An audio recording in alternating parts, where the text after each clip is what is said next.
I think it goes either way. I think sometimes when you play so much, sometimes the pressure, it adds up on you. I think when you haven't played as much, you just play. So it's your call as far as what's important. I don't believe in either that you have to have a ton of experience to make you a better playoff player. I just don't believe that. You've seen it that vein almost every step of the way. You said nothing bothers Luke. You would see the same thing here. Yeah. Playoff game. Oh yeah. Oh, he's ready to play. Yeah, nothing's going to bother him. To me, it enhances the fun that you have is when it's high stakes games for him. Yeah, so I'm not concerned about age or inexperience. I like where our team is mentally as far as how they feel about themselves, all of them. On that topic, John, we've asked you countless times, what kind of team do you have? As you sit here on the cusp of this playoffs, what kind of team do you have? Playoff team. Yeah, we have a playoff team, ready to play in the playoffs. What does that mean to you to say we have a playoff team? I'm proud of them. Yeah, I'm proud of them because of a different year, whole different set of problems and circumstances you go through each year. Major injuries, a group of them for a number of games. We fought through that. Left for dead a couple of months ago when we were inconsistent. Yeah, there were a number of different things that happened with our club, but they went on a run when they needed to go on a run. We talked about it all the time, Dave. We're going to have to go on a run eventually to get us back in, and they did it the proper time, I guess. It certainly isn't mapped out that way. It's just the way it played out. But I'm proud of them as far as how they handle themselves, especially really buying into concentrating on each day. And that's how they went about it. They concentrated on just worrying about each day, not getting too high, and they were never too low when we had some struggles. So I think they've matured mentally. How important do you think it is for Bobrovsky, given the struggles to have early success, taste something early on that you can build on? Yeah, well, I think Bob's in a good spot. I think as you go through more playoff games, especially in that position, if there's one position that to play in the high stakes games, to get more experience at it, I think that's important. Went through last year some struggles, some really good minutes in games. I think it's all, and I think Bob said it at the end of playoffs last year. It's an experience. It's a process he's going through, and he'll learn from it. I see him more relaxed this year. He's one hell of a goalie. So yeah, he needs to believe that. That's the important thing. Not anybody else, but him. And I think he believes that. We don't have a chance of being here today if it isn't for him. So I think he's in a really good spot mentally coming into this. Surprise you at all that Jenner, Steinberg, and Vanek worked so well together after you put them together? Yeah, I didn't know if it was going to work.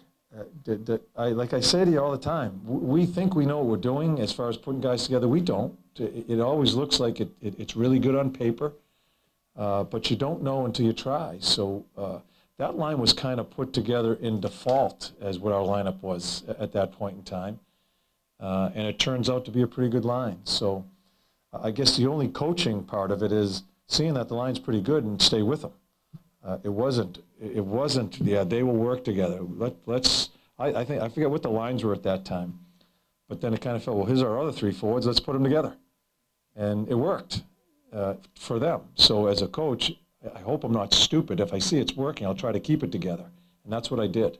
So that's how that all worked out. Hey, Tom. I know you talked about you thought you guys played well last year in the playoffs. Didn't think the results would come. What kind of difference can Aaron make that maybe didn't happen? Yeah, I think we get beat in the playoffs. I think we should be playing more games last year in that playoff series. I think we played well enough to play more games. I'm not sure if we beat them. But I think the difference in that series is we had to work so hard and create so many scoring chances to score a goal, where it takes them one or two shots and it's a goal. And they did it to all the teams in the playoffs last year, Pittsburgh. That's called being dynamic. And we have that guy. He's done it for us all year long, making something out of nothing. The next thing you know, it's in the back of the net.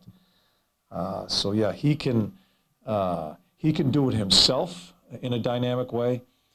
And the greatest thing, and this is why I think he's still under the radar, as how great a player this guy is, Panarin, he makes other people really good too, which really backed me off and said, I didn't even notice that when I watched him play from afar when he was in Chicago. You just noticed his goal scoring. He's a hell of a player. He can put the puck in the net, and he makes other people better. That's a huge point when you play in a series. And the great players on teams that can do that help their teams move along.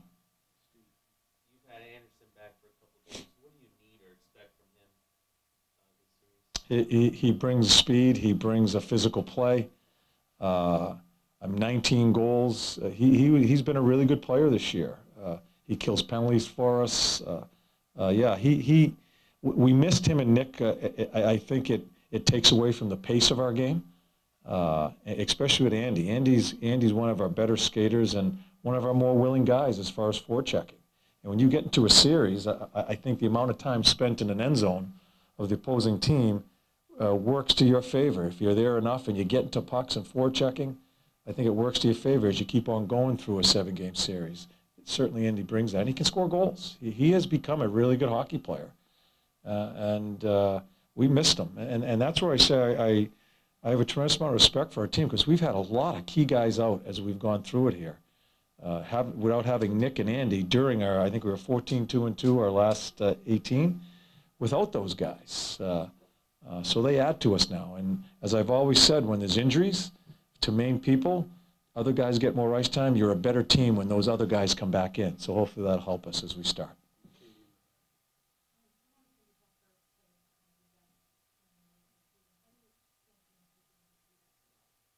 Oh, there's no adjustment in his game. He could be playing pee-wee hockey and he'd still be playing the same way.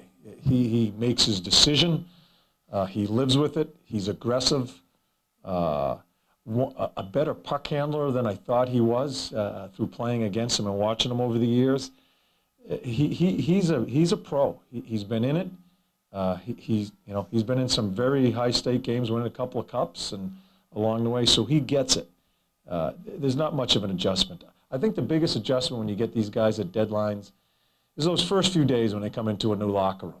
And he has such a great personality, and I think people respect him immediately as far as his resume.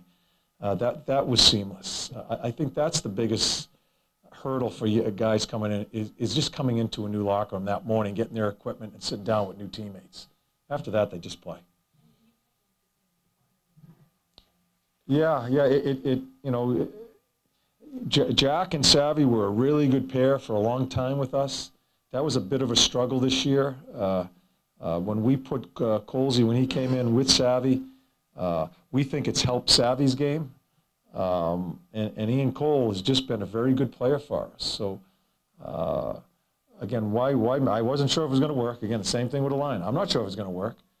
But I just have to have a little common sense. If it's working, don't screw it up. And so we've kept them together, and they've been a very good pair for us.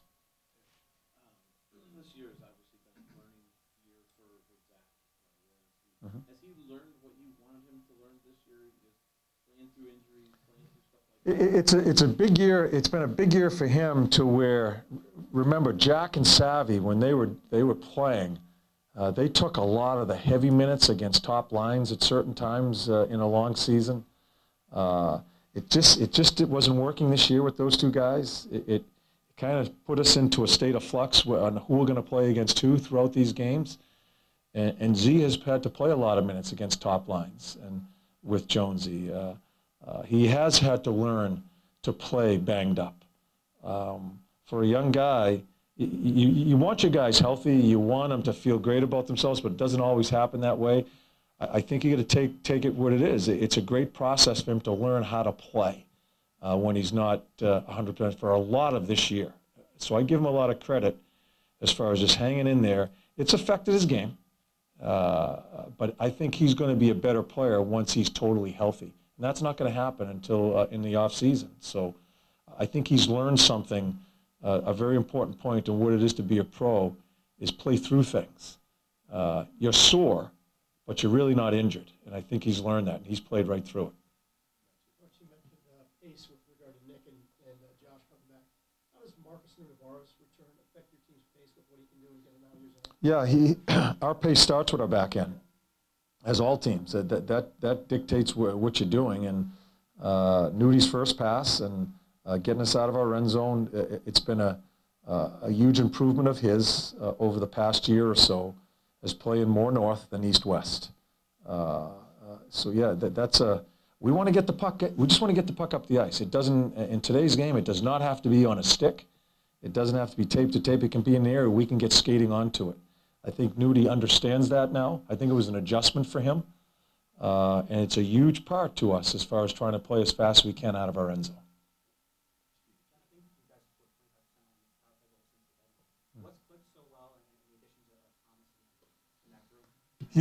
Yeah, I think our power play has simplified some things. We moved Cam over to the right side.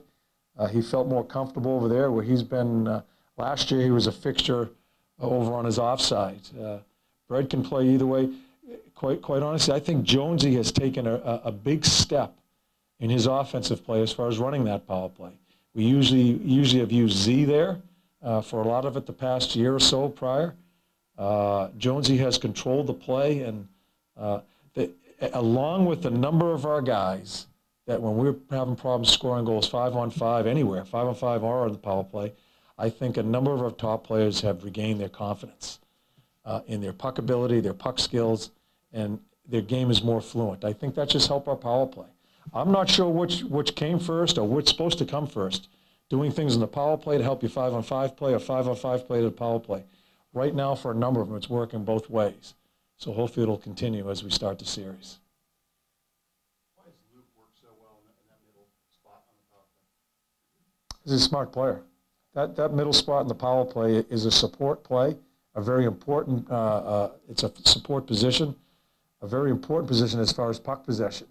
The way teams kill, where they try to gang you when they have a chance, as far as being aggressive, you need some puck support.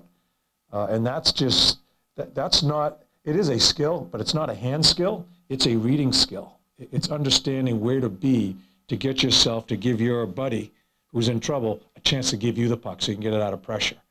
And Luke's very smart at it. You guys had one here, I had him in New York, Anisimov, one of the best at it. Not a prolific scorer, but one of the best at reading plays. And I do think it translates into Luke's overall game defensively as far as positioning. That's what that is, that position. That's positioning. And he's a very smart player.